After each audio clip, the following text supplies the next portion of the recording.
Víctor Pérez Velasco es un colaborador de la Fundación DENAES desde hace mucho tiempo, ha sido responsable de los observatorios de la Nación y es un publicista impetuoso y es un ardoroso defensor de la causa de la Nación. Eso sí. Y ha escrito un libro que es de lo más interesante, que yo no voy a hablar de él porque va a hablar él del libro.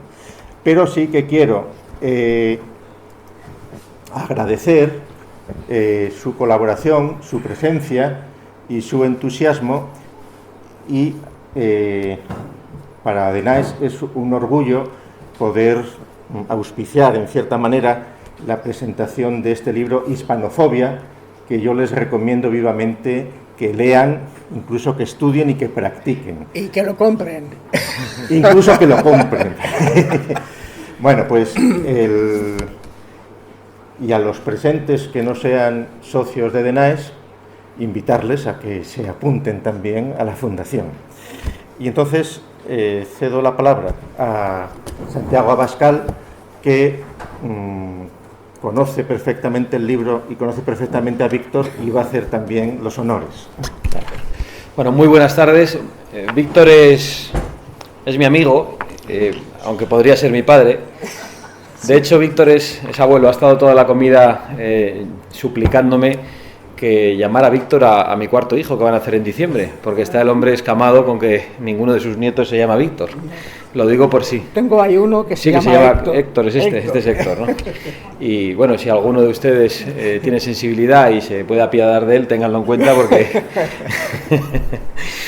Bueno, Víctor es compañero de DENAES desde hace algún tiempo y ha demostrado hasta ahora un compromiso a prueba de fuego y fuera de toda duda.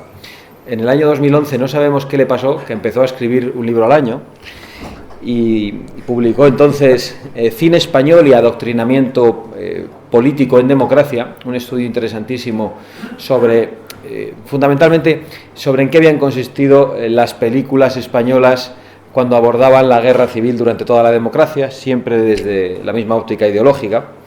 Ese mismo año publicó La España orwelliana. En el año 2011 publicó Prendiendo la mecha, violencia política. En el año 2013, Pastoreando conciencias. En el año 2014, Políticos españoles, liderazgo y personalidad. Él es psicólogo y hay que tener mucho cuidado cuando se habla con él, porque está permanentemente analizándole a uno sus dotes de liderazgo, de qué pie cojea. Vamos, yo siempre que estoy delante de Víctor me ando con muchísimo cuidado. Y ahora, en 2015, ha publicado un libro que lleva por título Hispanofobia y que yo hoy paseaba por la calle con cuidado, porque no me gustaba que me vieran con una bandera española tachada. De hecho, he tomado, mientras estaba echando un vistazo al libro, he tomado un café y le he dado la vuelta para que nadie tuviera que observar esa imagen que nos molesta tanto a todos. Yo tengo que hacer una confesión que no se suele hacer cuando a alguien le corresponde presentar un libro, y pido que me excusen porque la verdad es que tengo una agenda endiablada, llevo un tiempo que me cuesta encontrar el momento incluso para dormir las horas necesarias. He podido leer el libro de Víctor en diagonal.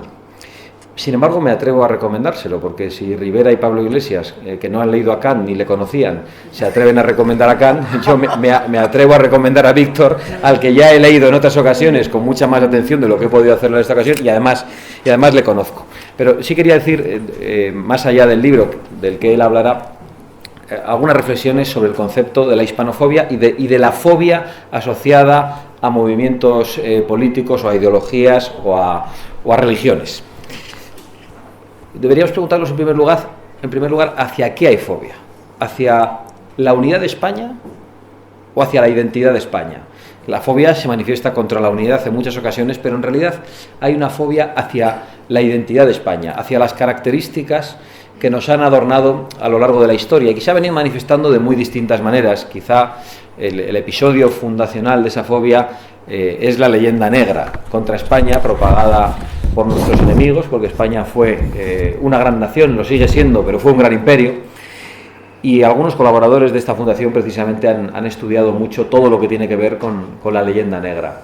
Y es una leyenda negra que se ha manifestado de una manera absolutamente sorprendente, mientras que vemos a los norteamericanos haciendo películas sobre cosas que quizá deberían callar porque no son, quizá no sean el mayor de los orgullos, o no lo serían para nosotros desde nuestra concepción, como por ejemplo hacer desaparecer a los indios allí donde llegaba el ferrocarril. Pues los españoles nos hemos avergonzado y hemos echado una capa de insidias, en el peor de los casos, y de silencio en el mejor de los casos, sobre nuestra obra gigantesca, sobre, por ejemplo, nuestra obra de Reconquista, vista con desdén y con desprecio por importantísimos, iba a decir intelectuales, que disparate, por importantísimos personajes de la vida política y mediática española, a la insidiosa Reconquista. Con esos términos se refería Juan Luis Cebrián. De la Reconquista ha dicho verdaderos disparates Juan Goytisolo, al que hace poco se le concedió un premio que nunca debería haber recibido porque es un hispanófobo. Se ha hecho lo mismo cuando hemos hecho referencias a la gran obra del descubrimiento y de la evangelización de América, de la que los españoles podemos sentirnos razonablemente orgullosos, incluso muy orgullosos. Evidentemente no todo es de color de rosa, pero nuestra leyenda, nuestra historia no ha sido negra, por mucho que nos quieran hacer ver lo contrario. Y me he referido a dos hechos fundacionales de la nación española, que no nació en el año 1978 ni 1812, aunque ahora algunos nos quieran hacer ver eso, y eran el de la Reconquista y el del acto de desbordar la Reconquista, que es el de ir a América. Y nos falta otro también muy importante, que es el de la independencia. Más que el de la independencia, que siempre lo habíamos sido, el de la liberación frente al yugo francés. También sobre eso hay teorías verdaderamente sorprendentes, y hemos tenido que escuchar a personas a las que a veces nos gusta leer, como Arturo Pérez Reverte, prácticamente deseando que hubiéramos sido vencidos por los franceses y civilizados por los franceses, en ese eterno y constante papanatismo europeísta que nos ha hecho pensar que todo lo que venía de fuera era mejor que lo que nosotros podíamos ofrecer. Y yo creo que ese rechazo a tres hechos fundacionales de la nación española, de la nación histórica, de los dos primeros, de la nación política, el último, pues tiene mucho que ver con esa hispanofobia tan dominante en la sociedad española. Está también trufado de cierta cristianofobia, es decir, rechazo a la propia identidad cristiana de España, más allá de que tengamos fe o no tengamos fe. Y también en esta fundación han sido muy importantes, muy importante en concreto el patrono, que en varias ocasiones ha dicho, Gustavo Bueno Sánchez, que ha dicho: yo soy ateo, pero católico. Y esa cristianofobia que tienen algunos les ha llevado a rechazar, por atacar a la propia identidad de España, a nuestra patria. Y quizá también ha contribuido a esa hispanofobia cierta patrimonialización de la derecha de los símbolos nacionales durante todo el periodo de la dictadura, que ha hecho que una izquierda muy vinculada al internacionalismo, una parte de ella, se viera con una justificación añadida para rechazar cualquier concepto patriótico. Yo recuerdo cuando a Eduardo Madina, el líder de las juventudes socialistas en el País Vasco, cuando yo presidía las juventudes del Partido Popular en el País Vasco, intentaron matarle. Perdió la pierna en aquel intento de atentado y convocó él una manifestación, se convocó una manifestación cuya pancarta eligió él, en la que se decía: no hay más patria que la humanidad. Nosotros apoyamos la manifestación, pero diciendo que no apoyábamos el lema. Como pueden imaginar, nos dijeron de todo, porque parecía que en ese ejercicio natural de solidaridad con la víctima teníamos que asumir sus postulados. Y eso es lo que le ha pasado a una parte de la izquierda política en España, que por una extraña razón que hunde sus explicaciones bien en la leyenda negra o en el rechazo al franquismo y la identificación de este con los conceptos patrióticos, pues no ha querido saber nada de todo lo que tuviera que ver con la defensa de la unidad de España. Pero no solo la izquierda. Yo, que he militado, como saben ustedes, un tiempo en el Partido Popular, he tenido que ver cómo algunos dirigentes del Partido Popular utilizaban la palabra españolista en sentido peyorativo. Aquí todo el mundo está queriéndose llamar vasquista, catalanista, europeísta. Eso nunca lo ve nadie de una manera negativa, ni siquiera yo lo veo de una manera negativa, aunque no me definiría de esa forma. Sin embargo, el concepto españolista es negativo. Lo dijo Alberto Núñez Feijóo hace unos años cuando se debatía sobre reformar el Estatuto de Autonomía de Cataluña, y dijo: no queremos un estatuto españolista. y lo dijo Josep Piqué cuando era presidente del Partido Popular de Cataluña, exactamente en los mismos términos. Y hecha esta reflexión sobre la hispanofobia, una reflexión sobre la fobia. Aquí se puede tener fobia a todo, menos a una cosa, que está muy de moda. Es decir, se puede tener fobia a España. La vemos expresada todos los días. Se puede pitar el himno nacional, se puede hacer de todo sin ningún tipo de consecuencia. Se puede tener fobia al cristianismo y lo vemos en expresiones terribles, ofensivas, lo hemos visto en estos últimos días, en algunas expresiones pretendidamente artísticas y que no son más que un acto de burla y una ofensa que caricaturiza y define a quienes la protagonizan. Incluso podemos criticar de una manera durísima a la derecha, que viene la derecha, o al comunismo, que viene el Frente Popular y no pasa nada. Parece que tenemos cierta libertad para criticarlo todo, gran libertad de expresión para analizar las ideologías políticas, las religiones. Sin embargo, no se puede hablar del Islam. No se puede, porque inmediatamente le dicen a uno, islamófobo. Estás mezclando a todos los musulmanes con el terrorismo. Y lo estamos viviendo durante estos días. Y no es verdad. Es como cuando se hablaba del terrorismo de ETA y se decía que era un terrorismo nacionalista. Decían, no mezcles el nacionalismo con el terrorismo. Si no somos nosotros, son los terroristas que quieren destruir España. Y ahora tampoco somos nosotros, son los yihadistas que están haciendo la guerra santa y quieren implantar la ley islámica con un objetivo determinado. Pero sin embargo en Europa se ha instaurado la censura a la hora de referirse al Islam. Y sé que es algo lateral, que no tiene que ver con la presentación del libro, pero me parecía importante hacer esta referencia en estos momentos. Ayer mismo estuve en 13 Televisión y vi que una de las personas que iba a ser entrevistada era una chica musulmana que había escrito una carta verdaderamente emotiva, por lo visto, de condena de los atentados. Y yo busqué su nombre antes de intervenir en la televisión para poder leer la carta y vi que había sido una de las que había integrado las listas electorales de Izquierda Unida en el ayuntamiento de Mataró, Yusra Al-Masbi, una chica de origen marroquí, creo que era. Y claro, el discurso resultaba impoluto, suave, maravilloso. Los musulmanes no pensamos así, los musulmanes somos buenos, eso es una interpretación inadecuada del Corán, más allá de lo que podamos pensar de esto. Pero en cuanto se le hicieron 3 o 4 preguntas, dijo que los terroristas mataban para crear islamofobia. Y en cuanto se le preguntó alguna cosa más, dijo que estábamos atacando a su religión. Y solo le estábamos preguntando, porque le dijimos, bueno, usted puede ir con la cara descubierta, pero en muchos países musulmanes no podría hacerlo. Usted dice que condena el yihadismo, pero ¿qué opina del fundamentalismo islámico? Y decía, no, pónganme un ejemplo de cosas que pasan en los países musulmanes. Y una contertulia, Cristina Alberdi, exministra socialista, le dijo, bueno, la ablación del clítoris. No, eso no es de los musulmanes, eso es de los cristianos. Sí, de verdad, lo dijo. Y le dije yo, bueno... Y dijo ella, bueno, ¿cómo vive la mujer en los países musulmanes? Póngame un ejemplo, le volvió a decir, muy indignada, diciendo que atacábamos a su religión. Y le dije yo, bueno, usted puede llevar la cara descubierta, pero no podría en Arabia Saudí, puede en España. Eso no es el Islam, ¿eh? Bueno, era algo increíble. Sin embargo, formaba parte de un partido político, Izquierda Unida, que hace unos ataques brutales al cristianismo, diciendo que es una religión machista, homófoba, etcétera, e indulta a su propia religión, a la islámica, que propone la lapidación de las mujeres adúlteras, la pena de muerte para los homosexuales, indulta a su religión de cualquier tipo de culpabilidad relacionada con esas penas que Alá les impone, ¿no? Bueno, vuelvo a pedir disculpas porque sé que esto es algo absolutamente lateral, pero en esto de las fobias y las filias políticas hay bastantes varas de medir y la hispanofobia está permitidísima. Muchas gracias y les dejo con Víctor, que es el que tiene que decir las cosas.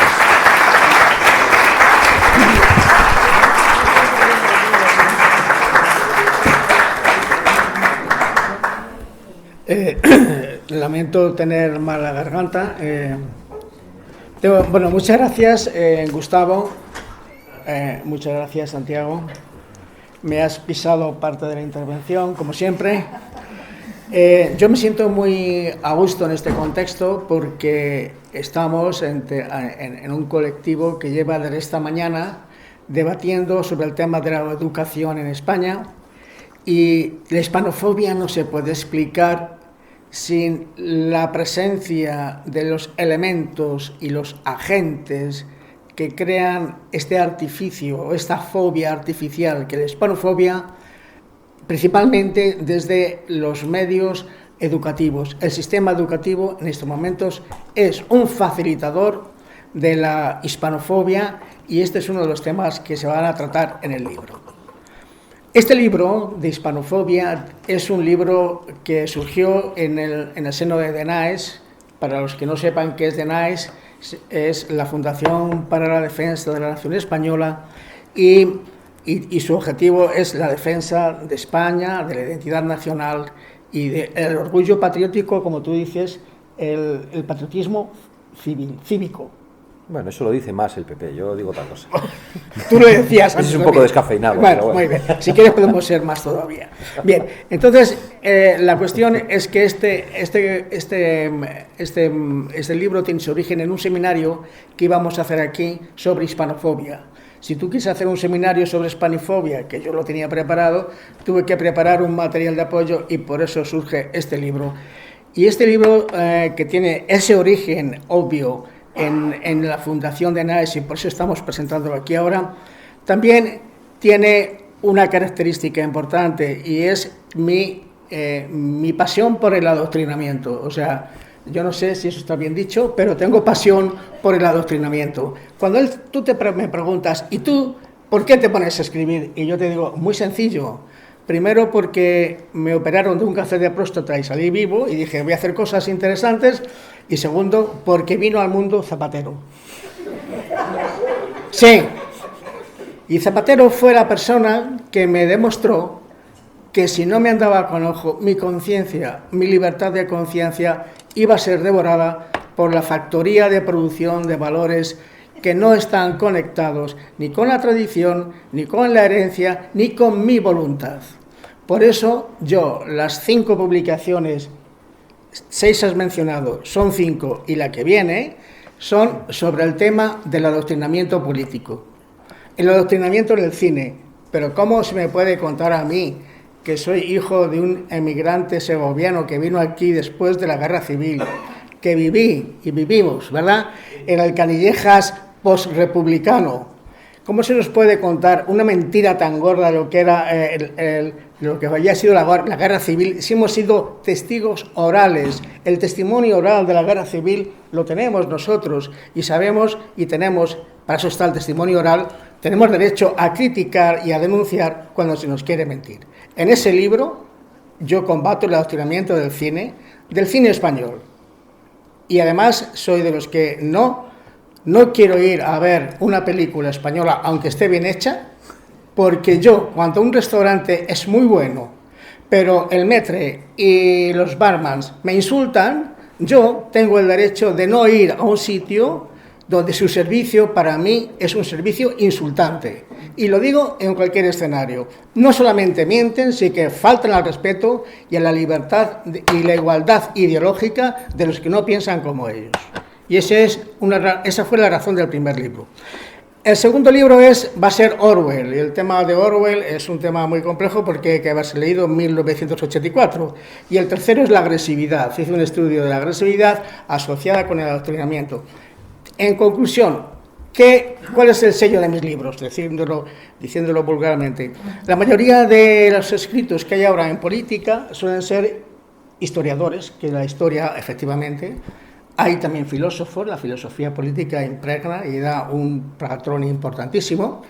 Hay economistas, economía y política son muy importantes, y yo aquí lo que pasa es que soy psicólogo y hago psicología y política. E intento meter en clave o estudiar en clave psicológica los fenómenos políticos que más me llaman la atención. Y el fenómeno político que más me llama la atención, porque soy un exagerado defensor de la libertad de conciencia, la que sea, es el adoctrinamiento, y la hispanofobia es un fenómeno artificial que se crea artificialmente. Y os doy un mensaje. Cuando dicen que el sentimiento del pueblo tal, o que tal estado de opinión en una sociedad nos obliga a tener que hacer esto o aquello, digo, los estados de opinión se crean, los sentimientos se crean, y además cuando se crean con carácter fóbico es cuando más tienen que ser denunciados. Por tanto, la hispanofobia es un estudio objetivo de los procesos internos que producen la hispanofobia y que se basa en un término muy sencillo, fobia. ¿Y qué es fobia? Una respuesta exagerada, una respuesta emocional exagerada ante un estímulo determinado. No hay proporcionalidad.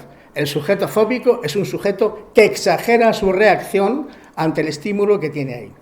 Y entonces, ¿cómo se puede producir la hispanofobia? La hispanofobia se produce a través del adoctrinamiento y además ex nihilo, no hace falta que haya causa objetiva.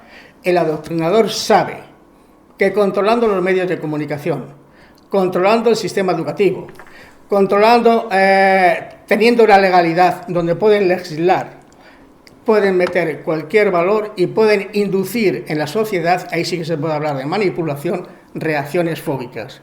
Pues bien, la hispanofobia en España es una fobia social que tiene su origen fundamentalmente en la transición y que además se explica en dos grandes dimensiones: hispanofobia blanda e hispanofobia dura.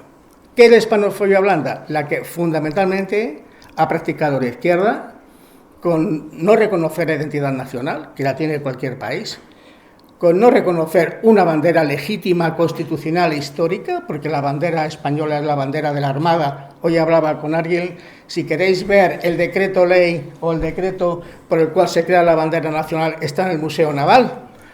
Es entonces un cuestionamiento a la historia, un cuestionamiento, una vergüenza, avergonzarse de que España haya sido un imperio, y yo no entiendo por qué, no somos perfectos, pero entonces esa hispanofobia blanda es una hispanofobia que subyace en la izquierda fundamentalmente, pero luego ha tenido su principal desencadenante en lo que podríamos llamar la hispanofobia dura, y la hispanofobia dura es la que practican los nacionalismos.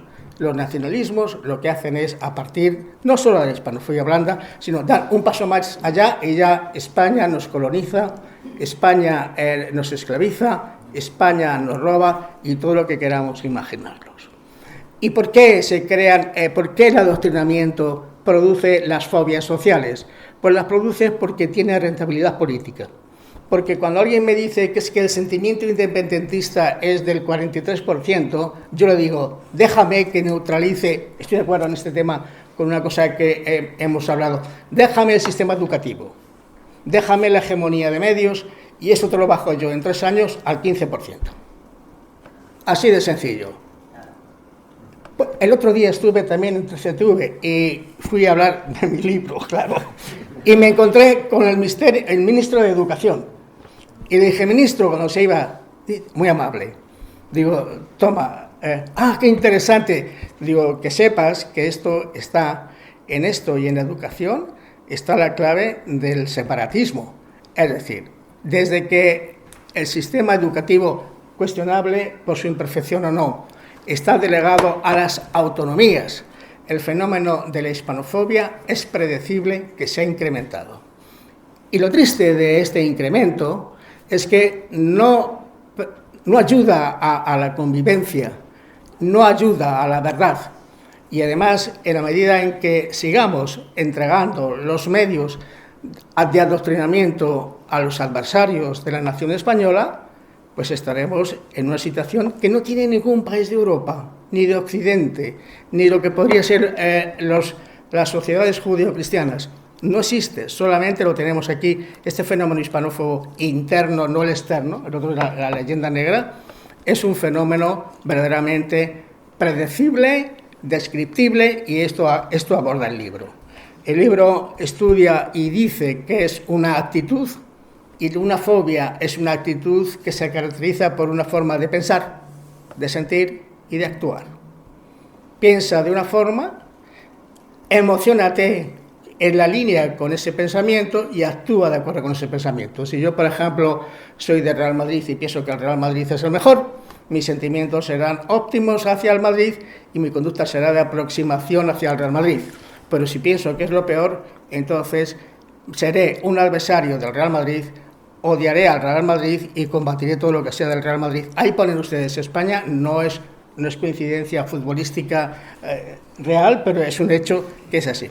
Pero entonces, yo en el libro lo que hago es, en este sentido, analizar la mecánica de adoctrinar que se usa, que es muy sencillita, y destripar y aproximarme a cómo se crean las actitudes negativas o fobias, que es lo mismo. ¿Y cuál es la conclusión del libro? Pues la conclusión del libro es la siguiente: el fenómeno de la hispanofobia es reversible. Lo voy a repetir. El fenómeno de la hispanofobia es reversible. Basta con combatir con información, si nos dejan, ese es el tema, y con información neutral y veraz a los adversarios políticos que están inflando un globo artificialmente. La prueba es que en el País Vasco, leí el otro día que el independentismo, la tendencia para...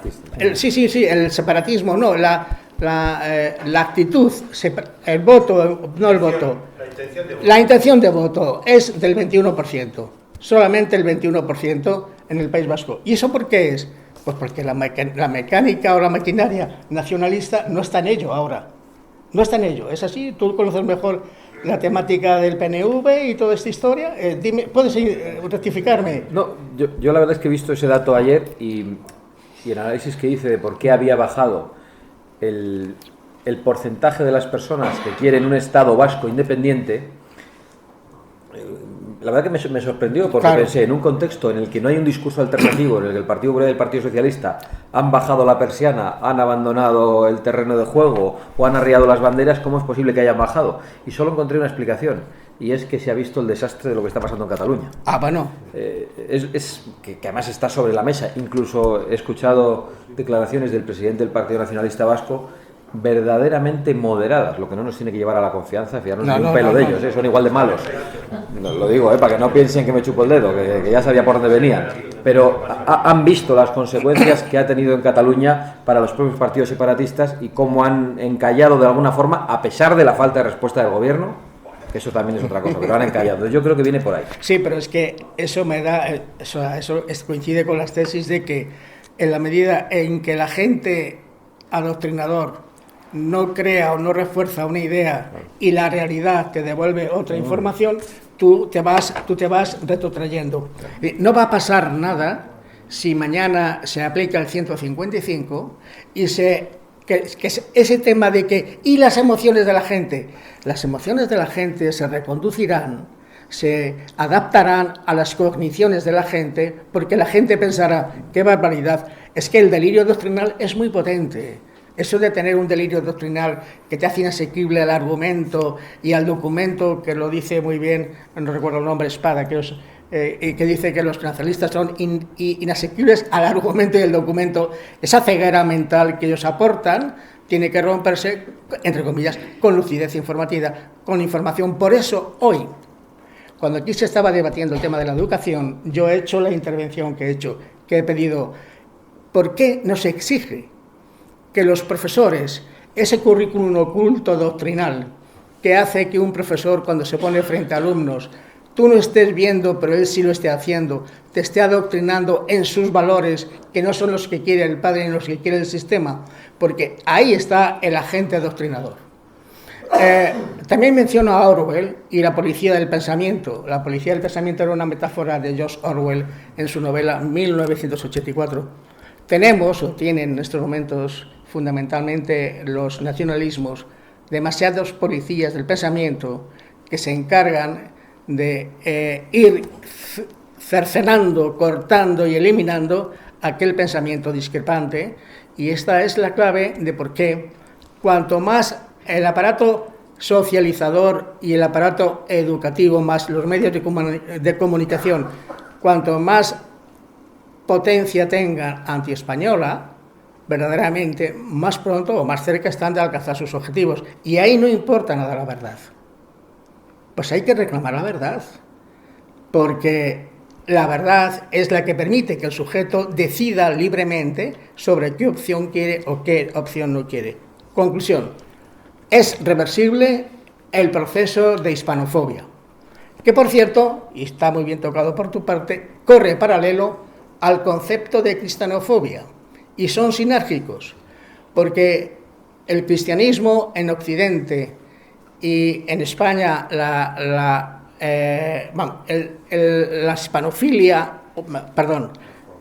hispanofobia es un elemento que es paralelo y sinérgico y tiene vasos comunicantes con la cristianofobia, excepto en algunos nacionalistas. Pero bueno, de momento lo que sí que sabemos es que artificialmente tenemos dos grandes desafíos, las personas que queremos que haya libertad y que no haya un estigma o una estigmatización de las personas que tienen valores y creencias distintas.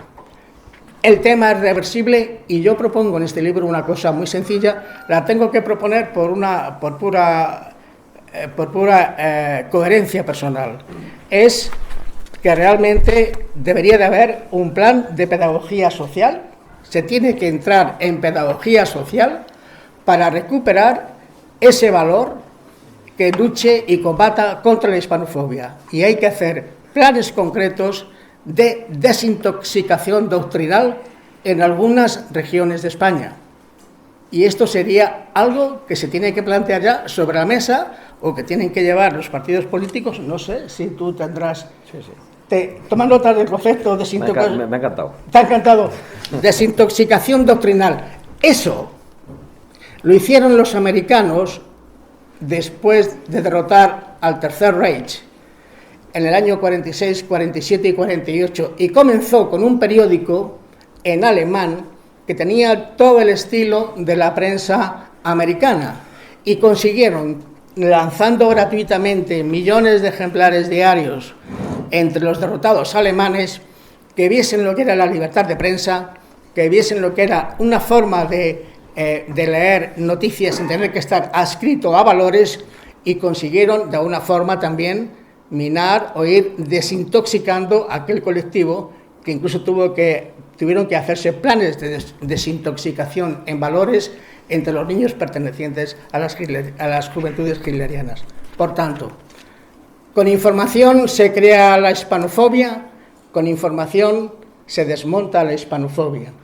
Que hoy haya muchos sentimientos exacerbados en favor de los nacionalismos periféricos es una variable que se puede controlar y se puede neutralizar. Y este es el mensaje desde la psicología que yo doy.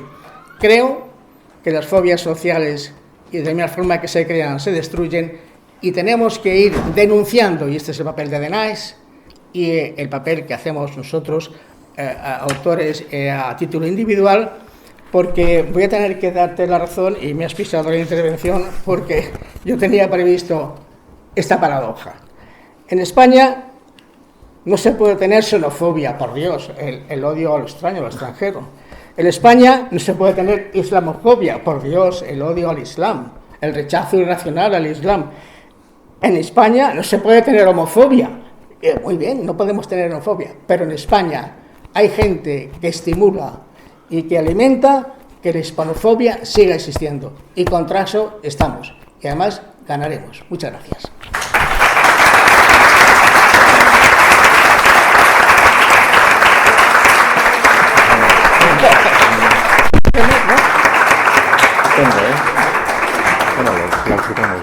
Sí. Pero si quiere preguntar a alguien. Yo creo que no tiene sentido. Que firme, ¿no? Sí, vale. Entonces, como esta presentación se ha hecho en el marco de las primeras jornadas de NAES de educación, con esta presentación damos por clausuradas estas primeras jornadas, invitando a los presentes que deseen que el autor estampe su firma y su dedicatoria en los ejemplares, pues aquí está dispuesto para ello. Y simplemente recordarles que la Fundación DENAES participa en la concentración que va a haber en Barcelona el día 6 de diciembre en defensa de la unidad española y contra el secesionismo catalán. Entonces, no les invito a que vayan a Barcelona porque queda muy lejos, pero que lo sigan y que lo lo muevan. Y agradeciéndoles su presencia una vez más, pues quedan clausuradas estas jornadas hasta las próximas, ¿no? Muy bien.